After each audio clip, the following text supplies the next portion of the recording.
А кой е фаворит за титлата? Аз не изключвам дори и ЦСКА. Не 48, а ЦСКА, защото те не са чак толкова далеко. Има страшно много мачове помежду нас. Те ако влезат в първата четворка, могат да объркат много сметки.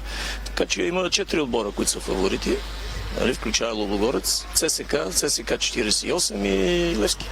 Боримиров, директор на Левски, каза, че очаква удари под кръста за Левски. Какво очаква Лудогорец? Такива банални лафове, които общо взето типични за българските футболни ръководители. Смятате ли, че опасността да загубите титлата е реална в момента? Всяка година е реална опасността да загубиш титлата. Това е мотивиращото, иначе отбора няма да има никаква мотивация. Предстоят ви мачове в Европа с Рейнджърс, с Ница, имате шанс да излезете и в следващата фаза на турнира. Това цел ли е? Дай Боже да го постигнем. Имаме шанс, вие го казахте, всичко е възможно. Като цяло, как ви се струва нивото на българския клубен футбол, първенството? Тази година ще се намали с 2 отбора числеността. Би трябвало не само с 24 да се намали, но това е друга тема. Колкото по-силни отбори има с добри терени, толкова по-добре за българския футбол. Такива терени, да не обиждам сега клубове, които са правени преди 30-40 години и се правят компромиси. Това не прави чест нито на клубовете, нито на собствениците им, нито на футболния съюз да ги търпи.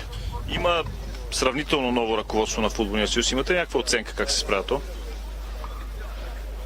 Вие казахте, че е сравнително ново. Аз бих коментирал лятото. Защото искам да видя какви решения ще се вземат. Дали наистина ще се намалят клубовете, дали ще се подобрят условията за игра, визирам терените, съблекалните за отборите, неща, които съвсем спокойно футболната централа може да ги иска и аз ако бях член на изпълкома, това нещо отдавна да се е случило. Както се случи на времето осветлението, както и стана задължително и повече не се правиха компромиси, както се случи да има тренировъчни терени, а не да се тренират. Много клубове тренираха на терена, на който играят.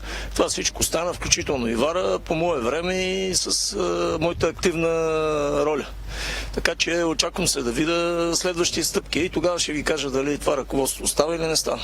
Споменахме няколко пъти Левски, но ЦСКА се развива доста инфраструктурно, като база, като строеж на стадион. Това какво означава за българския футбол според вас? Дай Боже всички отбори да имат такъв собственик, и който го прави с, както ние казваме в България, с мерак и с желание от сърце и взима най-доброто и за стадиона, и за базите, които строи. Така че това дава едно голямо бъдеще на ЦСКА и на българския футбол. Като нов собственик на ЦСКА, дали е говорил господин Попаски с вас, тъй като по-отрано по-отскоро е в футбола, вие сте проект, който се разви добре? Говорили сме и смятам, че господин Попаски е на прав път и дава максималното и повече от максималното от себе си.